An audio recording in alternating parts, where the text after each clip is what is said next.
Namaste, Jai Bharat. Operation Sindoor is an ongoing conflict.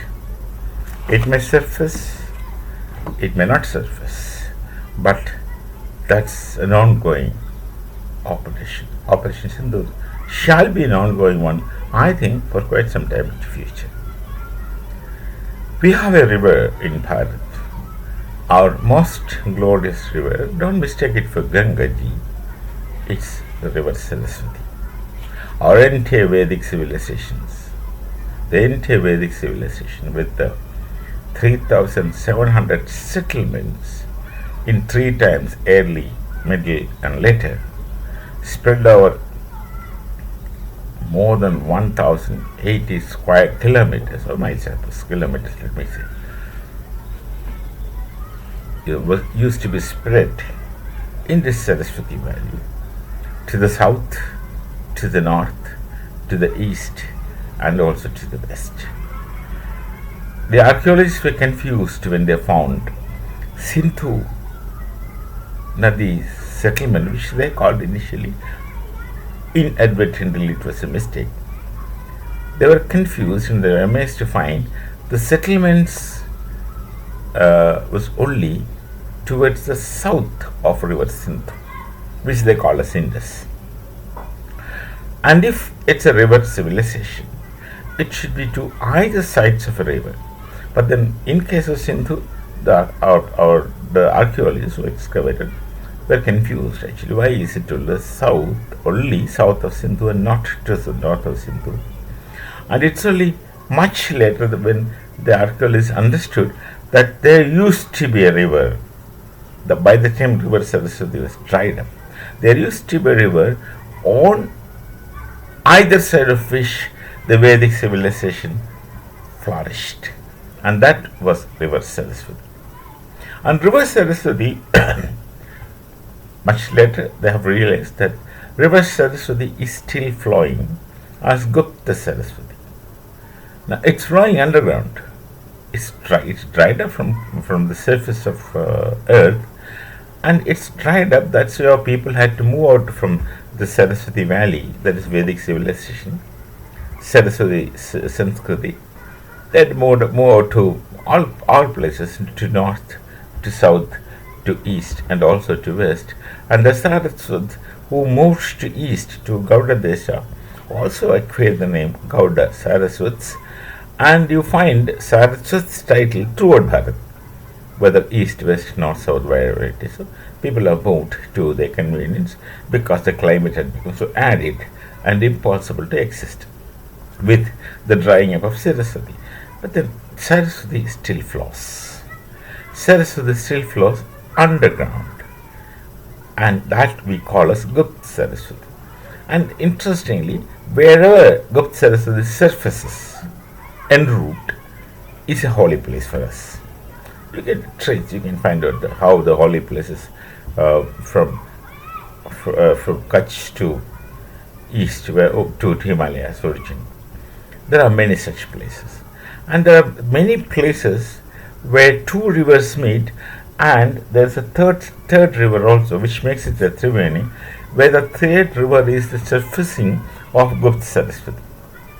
Here in near my house, that's little away from my house actually, 40 kilometers, 35 kilometers, there's a place called as Chanod. It's a holy place for Hindus. And Chanod is a Triveni. One is Narmada, another river, and then there is the Gupta Saraswati. And we see, I've personally seen, because I went to the mansion of my mother's ashes and do rites there. Right in the middle of the place you go, you find water rising from bottom and comes to tops like bubbling. That's the most holiest place in that remain. So I was doing the last rites for my mother. I went, so personally. So that's we believe. I don't know to what extent the scientific evidence is there. It must be there, otherwise this won't be that auspicious to us. That's Gupta Saraswati. Similarly, Gupta Saraswati flows. Now,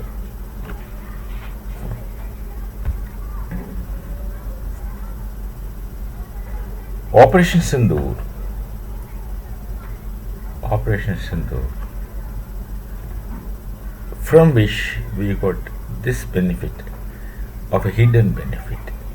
That is, Operation Sindoor has demonstrated the firepower of Bharat, the ability of Bharat, and the effectiveness of Bharati weapons. That's an unexpected bonus of this ability, which is nothing but Vinash Kale Vipreet Buddhi of Pakistan. They came, they invited trouble, and their weapons got demonstrated. Now, Bharat's weapons are high in demand in the market, and Bharat is becoming more Atmanirbhar, more self-reliant, where we can also make arms business. Previously, it used to be with certain countries, especially the US, and they are the biggest arms sellers, I suppose. And now, our weapons are not that expensive because our cost of production shall be less. Our cost of production shall be less because we have got very convenient atmosphere, and also our personnel are very efficient intellectually, not duds. You just take the example of universities across the world. You compare the scholarship or scholars in European universities or any other universities in the world and compare it to people in the universities of Bharat, you find out the difference. Those who are in academy should know which area people are more competent intellectually. And once you're intellectually competent, theoretically competent, the practical thing is to automatically follow. That's the situation in which Bharat.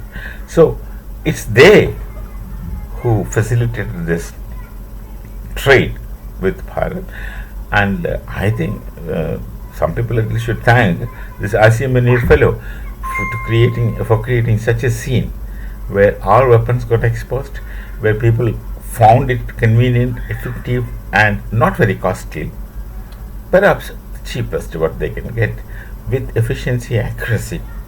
That's very important. Sharp accuracy, and also friendly in the sense that we are not going to give it all Tom, Dick, and Harry. We know who is destructive, who is constructive, who wants to defend, and who wants to make offensive movements. So this is called again Vinash Kale Viparita Buddhi. We shall meet again with some other thought. Namaste. Jai Bharat, Jai Sri Ram.